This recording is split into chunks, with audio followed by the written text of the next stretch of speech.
Hi, welcome. This is Health Matters with me, Dishen Kumar. And today we are in Hotel Istana for the Alzheimer's Disease International's Asia Pacific Region Conference, the 21st conference. And with me is Professor Malcolm Johnson. Thank you, Professor, for joining us today. Pleasure. Now, on Health Matters, what I try to do is we try to talk about health issues and we try to give the viewers very different perspectives. But today we are here, I'm talking to you for something much more different. I'm here to talk to you about elder care, but most interestingly, something that you collaborated and you did for a TV series in the UK called Old People Homes for 4-year-olds. All right? So let's start off with your personal motivation and your personal journey in elder care. How did you get started? I began to study older people and their health problems when I was a very young academic, in my middle 20s. Okay.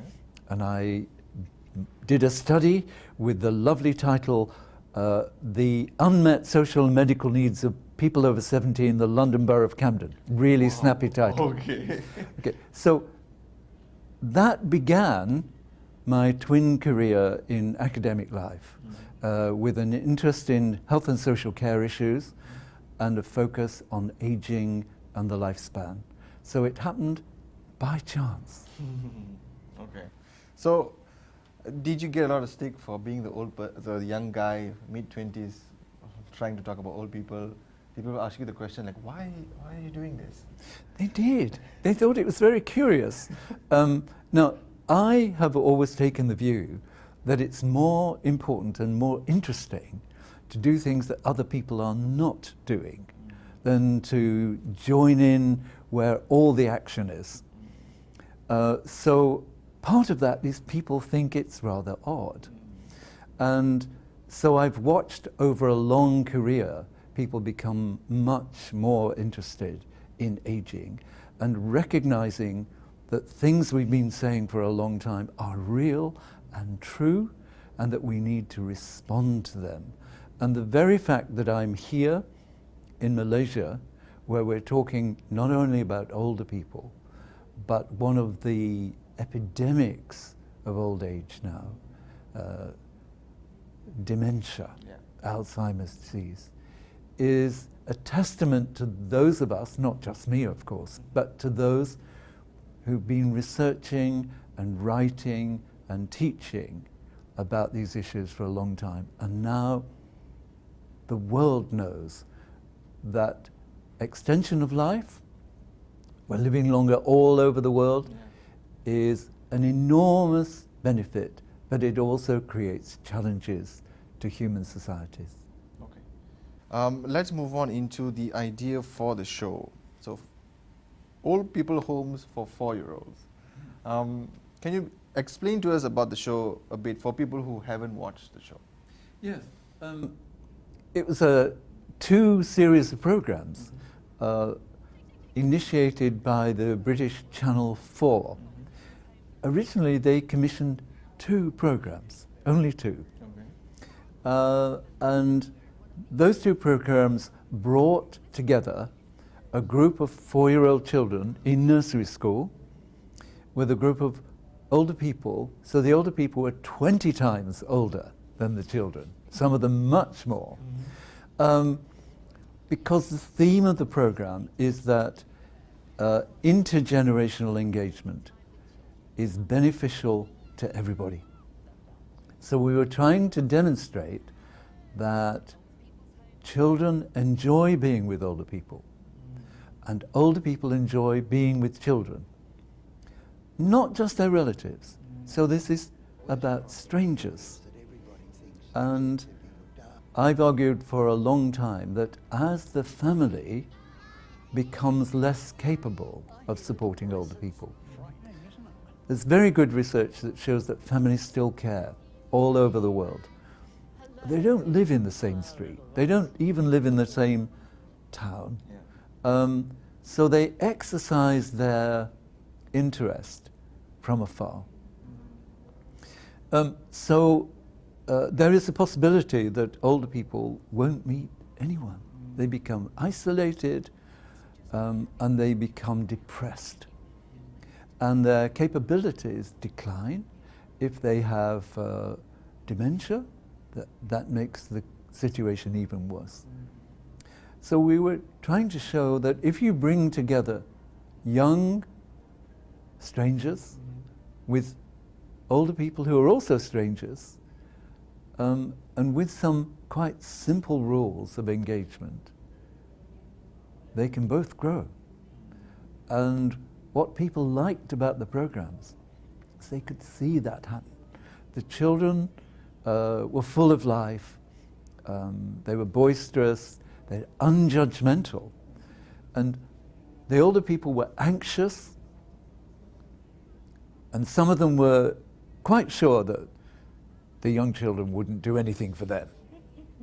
And you see them saying, won't do anything for me. And then over the weeks, you see how the children choose older people. It wasn't the older people who did the choosing. The children did the choosing. And they developed bonded friendships. And in the programs, you see that happening. And it's very engaging. And by the end, the children are saying, Hamish is my friend. Hamish was the grumpy old man who thought nothing would ever happen. He's never married, he never had children. And the transformation is visual, and it's very powerful. So the first two programs were received extremely well. They were well reported in the media, on television, on radio. We did lots of interviews, and so Channel 4 came up and said, oh, we need another program at Christmas. And of course, children at Christmas is very affecting. But for older people, Christmas can be really difficult because they are not going to be seeing young people. And in the UK, maybe here too, Christmas is very children focused. So if you are a group of very old people, you may have a pleasant time, but you're probably thinking about the Christmases of the past, when you were in your family, when you had children, when you had grandchildren, and now you may not see any. And these young children who've become your friends bring a light into your life. And the magic of the program was that the children loved the engagement, and the children grew in empathy. 4-year-olds are not empathetic, they're very self-centered. The kids, the 4-year-olds. They're 4-year-olds, and they're very... But over the weeks, they began to realize that these very old people were frail, and they would go and get their sticks and their walkers, and they would go back and collect them because they had realized that although they were adult and grown up and their friend, they couldn't run like them. And so what you see in the programs is something very human happening. But the other dimension of the programs was that 3 of us who were called the experts, we did systematic tests on the older people.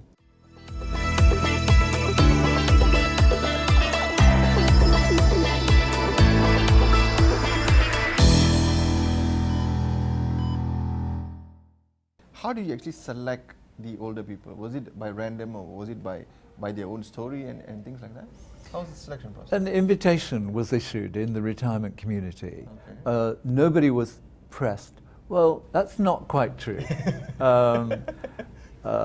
I went to see some of the older men because some of the women were more willing to take part than the men. So I went to talk to some of the older men, and reluctantly, they agreed. Okay. But they agreed. That's the important part. Oh, absolutely. Nobody was pressured. Yeah. And that wouldn't have worked. Yeah. But they were very unsure, all of them. all the older people. Whereas the children they were also selected. So how about the selection process for the parents? How did you actually approach parents saying that this is what we're going to do, and did parents ask a lot of questions? How was the initial response from parents? Yeah. We went to 3 nursery schools first and talked to the staff. A psychologist talked to the children, and the staff of the nurseries, who also came each day with the children for the filming, they identified the children whom they thought were resilient enough to be part of an ongoing process. Yeah, because it's not an easy process for the kids as well. No. And then the parents were approached. Of course, the parents had to agree. Yeah. So there were good explanations, not only why we were doing what we were doing, but how the children would be cared for. It's very important. And then the ways in which the children would be cared for when they were involved in filming. And the parents were probably a bit anxious too, but the production company involved them so that they felt part of it. And by the end, they were all extremely happy because their small child increasingly came home and talked enthusiastically about what had happened and about their new friends and what they were doing and how much they loved it. All right. So, talking about the show, the first season was shot in Bristol. Yes. And then the second series was shot in Nottingham. Yes. Okay. So, for that show, that production value and making a show like that, how was it difficult to get these 2 generations into one room? How was the set? Was it a lot of preparation done and things like that? Yes. In both places, we were able to find a large open area, and it was called, for the programs, the nursery. Okay. So a lot of colourful bookcases and tables and chairs and workspaces and things that children would like were there. There were soft surfaces on the floor.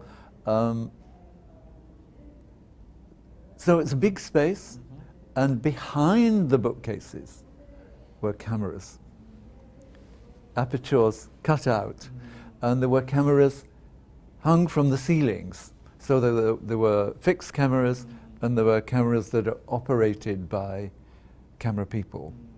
But the children and the older people knew they were being filmed, but they were unaware of the cameras. And so their behavior was authentic, and when you see the programs, you can see that. They're not performing. Yeah. It was completely unscripted. But the activities of each day were organized, and there was a person who was skilled in working with young children who created activities that the children would like, and the older people worked with them. And over a time, all of their experiences of working with children in the past all came flooding back, and they loved that. All right. Talking about that, a very nice way for us to go into our next topic would be the impact of what the show did. Let's go into, maybe you can tell us, Professor, about some of the stories of the older people reacting towards the kids, and how did that change for them? Yes. It's important to say that the initial tests of the older people showed that they were all, to some degree, and some to a great degree, depressed. People who were aged between 80 and 103 all inevitably had a clutch of chronic illnesses. arthritis, Parkinson's disease, histories of falling. Some had cognitive deficits and were worried about memory loss. Quite typical of people of that age group. So the test showed at the beginning that they were frail, that they had cognitive deficits, that they were depressed, and that they were physically unsure. As the weeks went on, and the children had expectations of them, eventually you saw them throw away their sticks and engaging with the children. And the children wanted them to do what children do. So Hamish, who was very grumpy, who became something of a star, who said he couldn't possibly get on the floor with children because he had a prosthetic leg and he'd lost this leg in an accident when he was 15. And in one of the programs you see him rolling on the floor and becoming a lion, becoming a child with children. They loved it. And he became a favorite. And he was amazed. He was amazed that children liked him because he had no experience of children. And they wanted him every day. And they would say on the bus coming, "I want to see Hamish today." And then there was a Dutch lady who was very depressed and very open about her depression. And in the tests, she was uncertain, she couldn't do some of those physical tests, and she didn't know if she could last the course. And by the end, she was beaming. She had been a teacher, she'd been involved with learning with children, teaching children, all her skills were coming back. And by the end, her depression had completely left her. After the series, she joined local choirs, she was going to meetings, people stopped her in the street, people asked her to go and talk to meetings and say, "How did this happen to you?" There was another woman who was very bereaved and had quite severe physical disabilities. And one of the activities was to have a sports day. And in the programs, you see her with a little girl running. She had not run for 20 years. Wow. And you can see the transformation. And it was this expectation from this small child that said, "You can do it." So we didn't cure anybody. You can't cure arthritis. You can't cure any of these late life conditions. So what we did in the programs and what people saw was that we restored to them the capabilities that they had allowed to atrophy. You know, the things that they could have done that they'd stopped doing. They'd become anxious and cautious and depressed. And if you take some of that caution and anxiety away, the real person comes back again. And so we can do that with lots of people. Of course, you don't have to be on television to do it. Exactly. And so it was the visual that did it.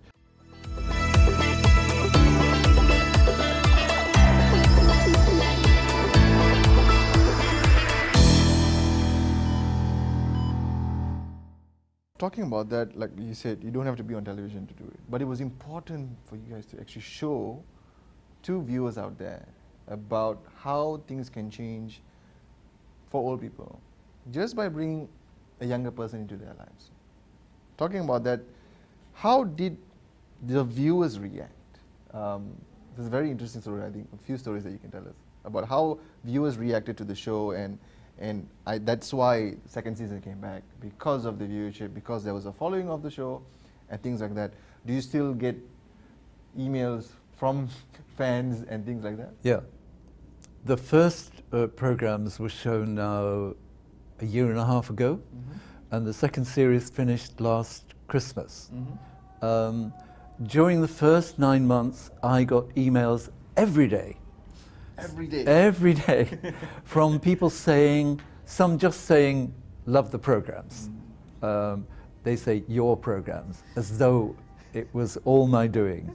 And I was given more credit than due. But it was very nice that people felt they could write to me. And then there were people who said, we love the programs, we want to do it.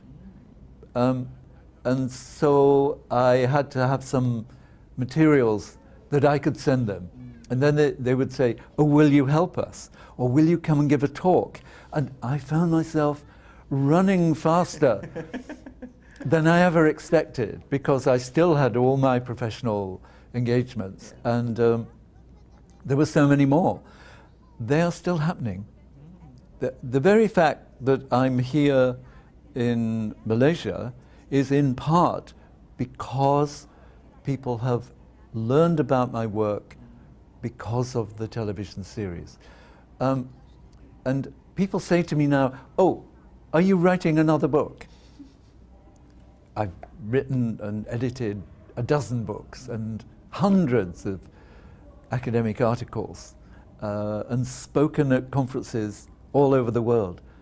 Nothing has had the impact of these two series of programs. So now I'm saying, I'm not sure I'm going to write any more books, because television has this capacity to communicate. And I've been thrilled and privileged to have the opportunity to take my research and the ideas I've tried to transmit in lots of ways and present it with highly professional television people. Okay. Now, after the show ended, how was the relationships between the older people and also the 4-year-olds? Have they continued to have the friendships and things like that? Yeah. Many people ask this because they think it would be such a shame if it didn't go on. Exactly. And it does. And it does. And intergenerational engagement doesn't work if it's just an episode and then you know, a day or a week. So continuity, duration really matters. So the production company brought together the children and the young people on regular occasions. They had meetings and parties and gatherings, but also the families of the children invite the older people to go and visit them, to go to children's parties, at Christmas, at events, because the child says, not, this is like my grandmother or my grandfather, this is my friend. Yeah. And the families have drawn the older people into their family network. The older people host the children where they live, so there is interaction. Now, of course, it's not the same intensity, but it does go on, and that's really important. The bond is still there. Yeah. Okay. Now, is there, because of the series and how there is results, there is a result on how young children can actually help older people. Is there any real-world applications being done currently? Yes. A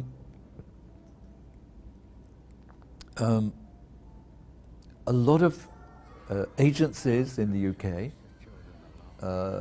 not-for-profits and charities, have started intergenerational programs.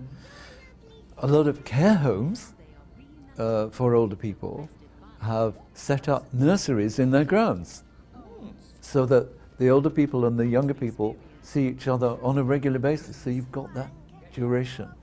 Often the children in the nurseries are the children of the staff who work in the homes, so that the staff are talking to the older people they work with, and then they see them on a regular basis. So you build this pattern of relationships, whilst at the same time enabling the care home to retain their staff, because the young women, who are mostly the carers, can bring their children to work.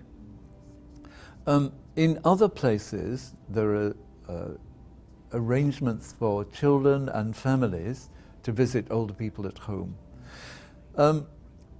Things are happening all over the country. There are now at least 10 charitable bodies nationally which are running intergenerational programs. And the government has been expressing interest as well. Very, very positive stuff. Let's move on to this idea, this concept. Do you see it being implemented in other countries as well? Yes, other countries have expressed interest in doing their own version of the programs. So there's already been a series in Spain. Okay. And there are plans to have a series in the Netherlands. There are expressions of interest in America and Scandinavia. And the production company are very happy to work with people in other countries. So maybe we'll do Old People's Home for 4-year-olds in Malaysia. Yeah. I think that would be a really nice way, and a really nice way for people in Malaysia to actually see and maybe look at their own lives and see whether they're taking care of their older generation as well. So we'll end with that very nice conversation. Thank you so much, Professor Malcolm, for your time. And I hope you enjoy your stay in Malaysia. I've enjoyed my stay very much, and this has been a pleasure. Thank you. Thank you, Professor. And thank you for watching. This has been Health Matters with me, Dishen Kumar. We had a very, very interesting chat. Please check out the series, Old People Homes for 4-year-olds. It's also on YouTube and also our other platforms. Please also like and share our videos. If you like our conversation, please also comment and share your thoughts on what type of programs you can actually bring into Malaysia, maybe programs like this, or even other ideas you actually also may have. So join me on the next episode. This is Health Matters with me, Dishen Kumar. Thank you. Goodbye.